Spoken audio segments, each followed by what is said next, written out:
Cuando nos enteramos del embarazo de Martina fue en la época más dura de la pandemia. Fue justamente en marzo, cuando estábamos encapsulados totalmente, y desde ahí fue complicado poder conseguir una visita a un ecografista, ¿no? Vino ahí en la casa, lo vio y efectivamente confirmó el embarazo.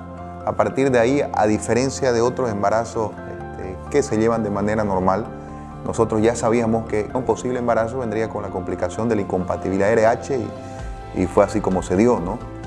Posteriormente, los meses siguientes, fuimos haciendo controles con Martina, supimos el sexo, la bebé se encontraba bien, se iba desarrollando bien, pero sabíamos que iba a llegar un momento en el que esta incompatibilidad de sangre que tenemos mi esposa y yo iba a desencadenar en una anemia en el feto.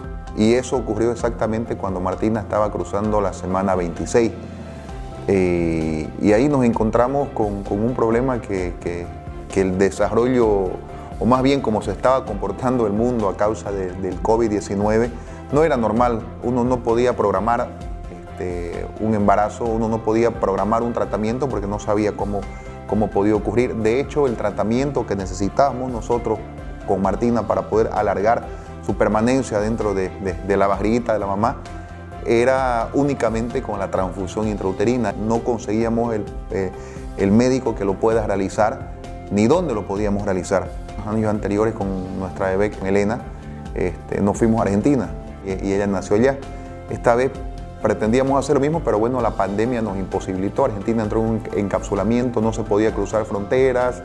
La única forma de ir era que vaya mi esposa únicamente, tenía que dejar a los otros niños. Teníamos una bebé de un poco más de un año, entonces fue bastante complicado. O sea, realmente la época lo complicaba más de lo que ya hubiese sido. Gracias a Dios y sin Dios mediante estas cosas no se pueden resolver. Hicimos las averiguaciones correspondientes, fuimos con médicos amigos y de varias referencias llegamos a una que nosotros decimos fue como caído del cielo, ¿no? El doctor Arturo Saunero, que más allá de ser que tener una calidad de persona inmensa, fue un profesional que nos brindó muchísimo apoyo en la parte emocional, que es muy importante sobre todo para mi esposa, y en darnos la tranquilidad de que este procedimiento se podía hacer. De hecho, él lo había realizado anteriormente en Venezuela. Conocí entonces a Martina a las 11 a 12 semanitas en su ecografía morfológica de primer trimestre.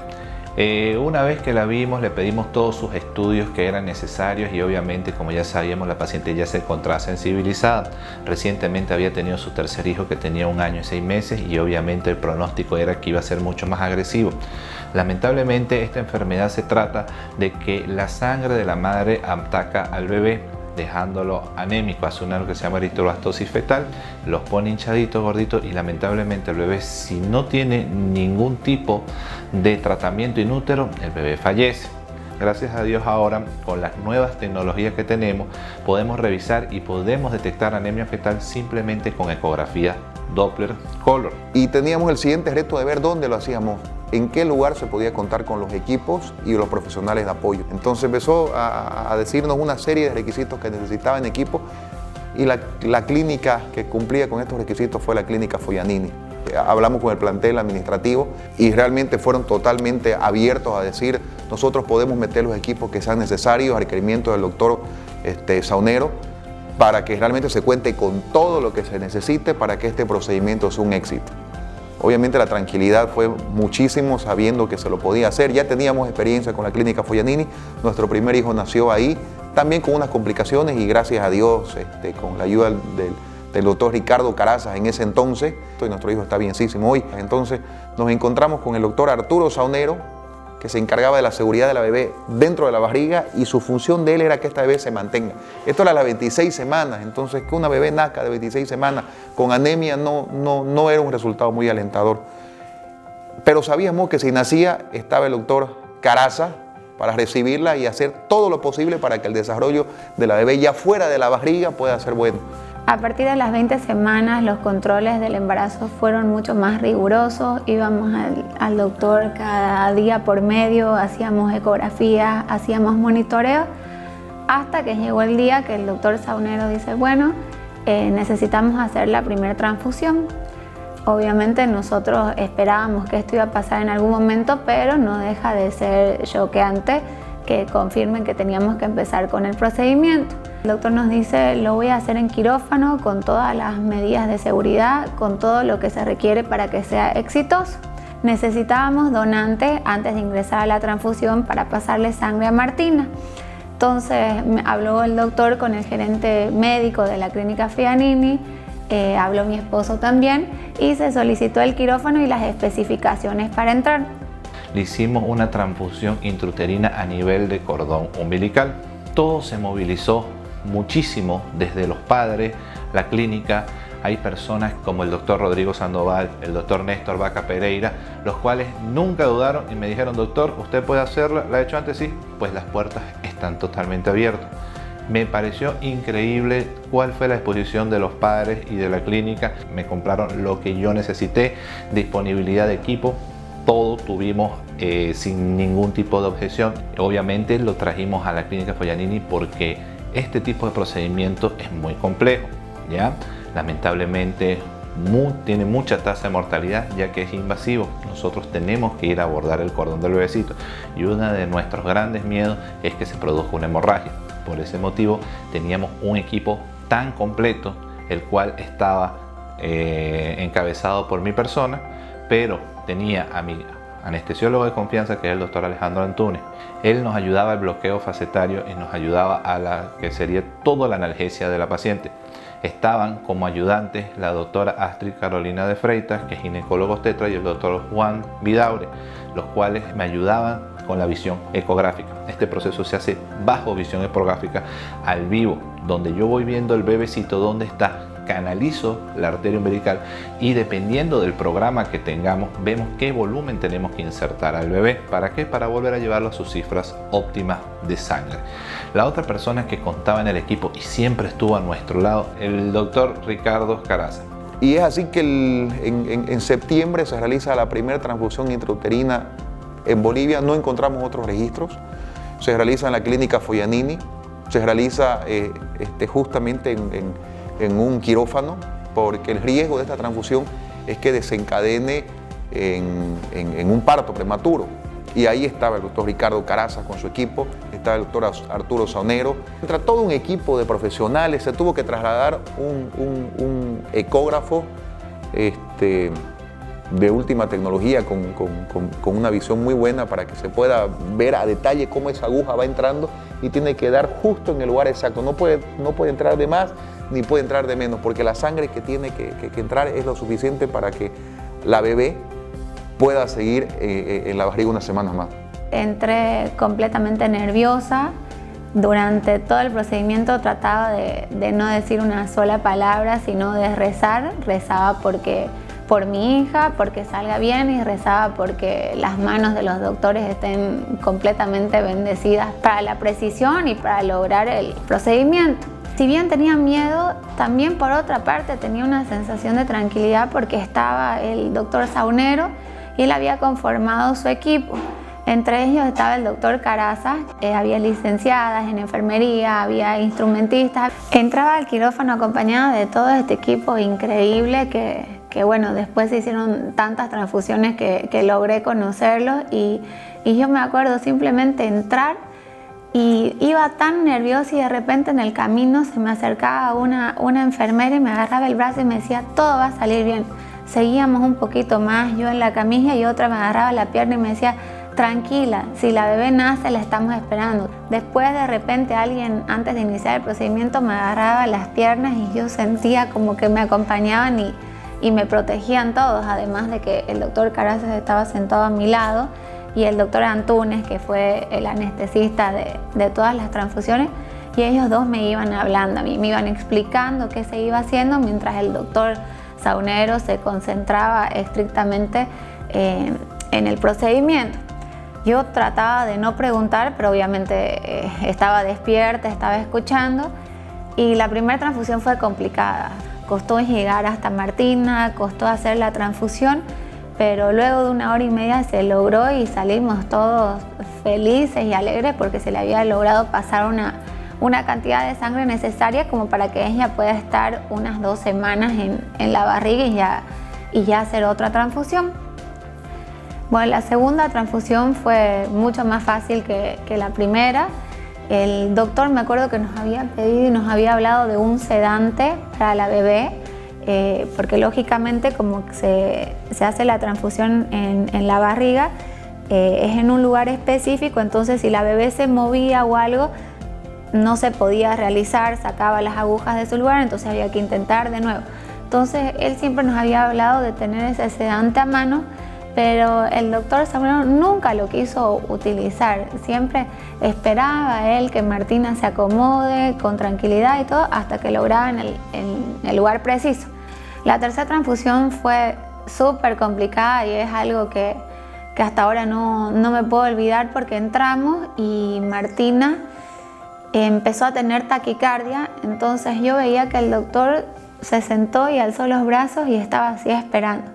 Y yo realmente pensé que en ese momento me operaban. Estaba lista como para que me operen, no era lo que quería, pero veía que la monitoreaban. Estaba acompañado del doctor Vidaurre, que estuvo en todas las transfusiones.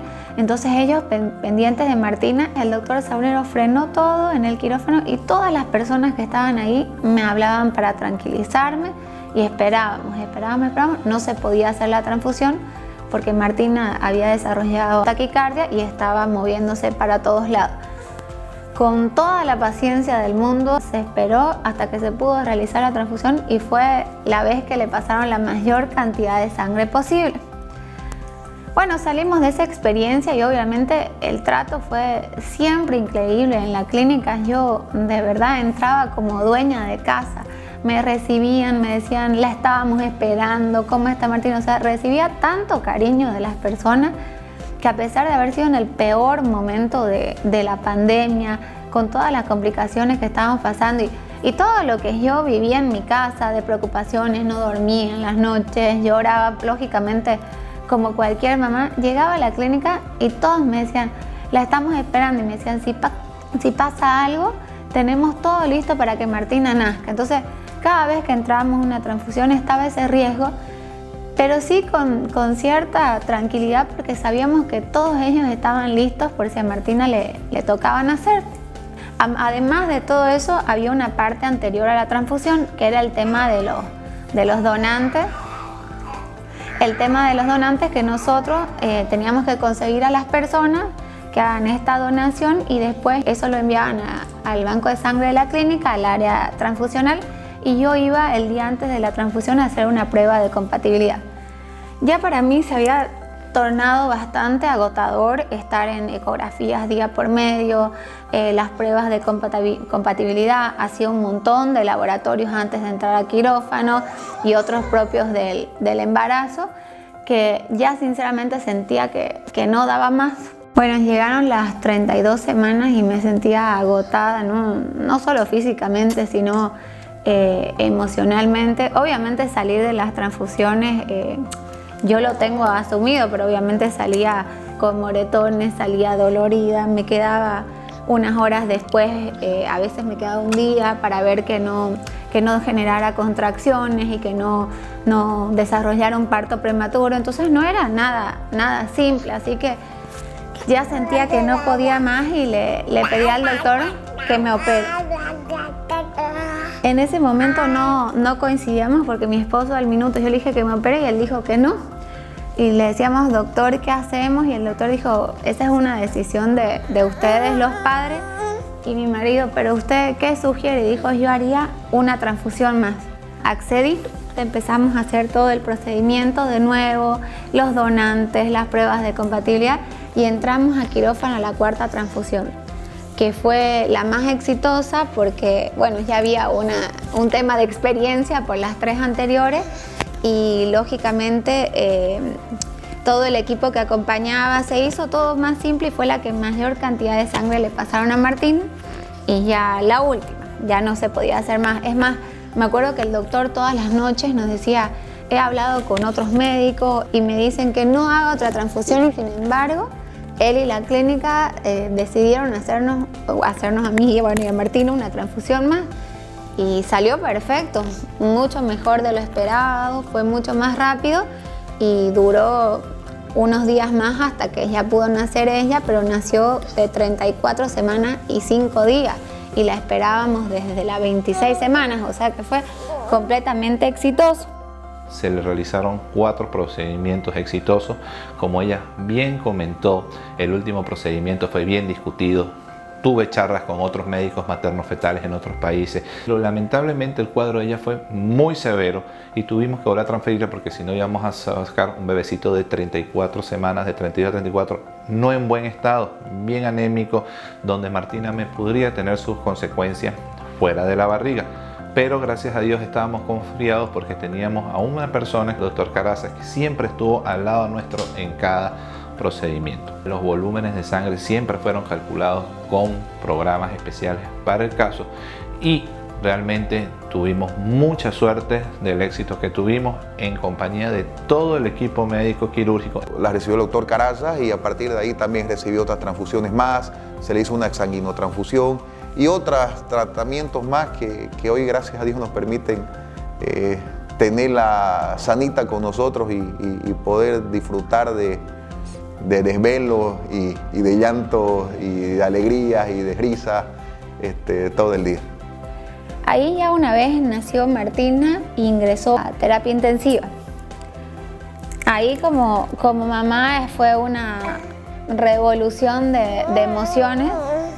Se imaginarán que durante todo ese tiempo que Martina estuvo, he visto nacer a muchísimos bebés y veía familias entrar felices a recibir a sus hijos e irse con sus hijos a los 2 o 3 días y yo seguía ahí. Y estaba recién operada y estaba desvelada con mi esposo parados en la puerta de terapia intensiva esperando para entrar, para verla, para disfrutarla un ratito. Y eso que cuando entrábamos era bastante difícil, ¿no? Nadie quiere ver a su bebé prematuro, con una sondita, con un cablecito. Estaba llena de lámparas por un tema de bilirrubina, así que entrábamos a tratar de disfrutar un ratito de tenerla, no la podíamos alzar, entrábamos por turnos porque era súper cuidado, obviamente una terapia intensiva. Es más, había otro niño, entonces tenía que ser de esa manera. Pero bueno, uno como padre o como madre no está listo para que el nacimiento de su bebé sea así. Entonces, a los 2 días que ya pude asimilar la idea de que Martina estaba en terapia intensiva, como cuando veía el trato del personal, entramos y nos decían absolutamente todo lo que había hecho, todo lo que había pasado durante ese rato, nos decían que descansemos, que estaba bien Martina. Obviamente uno no lo puede hacer, pero sí es una sensación tan grande de alegría saber de que su hijo está tan cuidado. Le hablaban con un amor. Me acuerdo que hasta la peinaban a Martina y me contaban ella, a Martina la estábamos esperando desde el primer día que ustedes entraron a quirófano. Como mamá, eso es una caricia en el alma, digo, saber que Martina era tan esperada así como por nosotros como por otras personas. Creo y cuando pienso sobre todo lo que pasó con Martina, creo que no me alcanzarían las palabras para agradecer a todos los profesionales que participaron de todo el procedimiento, porque involucraba demasiada gente. Las entradas a quirófano, la estadía de Martina en terapia intensiva, después en terapia media, después en neo. Todas las personas que pasaron en ese momento con Martina, que estuvieron con Martina, a todos les debemos con mi esposo algo porque fue un trato impecable. Obviamente como mamá sufrí muchísimo. No hay sensación más difícil que el día que le dan de alta a una mamá y su bebé se queda en la clínica. Es inexplicable. Me tenía que ir a dormir a mi casa. Entonces lo sentía como una patada, no lo podía entender. Pero ya cuando ella salió de terapia intensiva, pasó a neo y yo tenía más contacto con ella, podía manipularla más, y eso que en terapia intensiva me la habían prestado muchísimo ya cuando se podía. Y fue rarísimo porque yo no quería obviamente que esté en neo, quería que esté en mi casa. Pero después de la primera transfusión de Martina afuera de la barriga y la segunda, el día que el doctor Carazas dice, bueno, Lucía, se pueden ir, yo lo miraba a mi esposo y decíamos nosotros, queremos que se quede, decíamos nosotros, no, doctor, no nos dé el alta. Pero no era por miedo a la bebé, ya nosotros no somos padres primerizos, no. Era porque estaba tan bien cuidada, tan bien atendida que decíamos, nosotros no la vamos a atender así en casa, pesarle los pañales. Todo lo que se hacía en ese momento es perfecto para ella. Ver si la lechecita que tomó realmente la engordó, la hace crecer o no. Entonces, y el doctor nos dio el alta y los dos como que no nos queríamos ir de la clínica. Y eso es rarísimo, porque todos los días anteriores estaba rogando a Dios irme. El trabajo en equipo es lo más importante, ¿no? Si no fuera por los padres, fueron muy valientes. Realmente la señora Lucía es una persona muy fuerte. Ella entraba con una sonrisa que realmente nos animaba. Hay que cuidarse, esta enfermedad existe, el O negativo es un tema complicado. Gracias a Dios, el antinegativo existe, pero tenemos que tener conciencia de esto. Yo felicito a los padres, realmente Martina está hermosa. Y me siento afortunado de que todo haya pasado bien. Sin mis colegas no lo hubiéramos podido lograr y sin el apoyo de la clínica no lo hubiéramos podido lograr. Son demasiadas personas las que están involucradas en el nacimiento de Martina, a las cuales de verdad les debemos todo. Ahora, es difícil obviamente recordar todo esto porque tal vez se escuche más simple de lo que fue, cuando fue totalmente complicado y conseguimos, bueno, Dios nos puso en el camino al doctor Saunero que se animó, porque esto era en plena pandemia y no contaba él con las herramientas y los materiales que necesitaba para hacer este procedimiento. Y el lugar, la clínica lo fue todo y fue tan simple que nosotros nos asustábamos tanto de, ay, el doctor dice que necesita un equipo para ingresar al quirófano, que necesita esto, lo otro, y nosotros nos torturábamos en la casa pensando cómo iba a hacer, y de repente se le hablaba al doctor, al gerente médico de la clínica, y él decía, ya, está todo listo, vengan. Entonces para nosotros ha sido increíble. Nos quitaron todos los pesos posibles que no tenían que ver en sí con lo que vive una familia, pensando en la salud de la bebé, con todas las otras cosas que había que hacer, todo eso nos aliviaban. Entonces, solo palabras de agradecimiento con todo.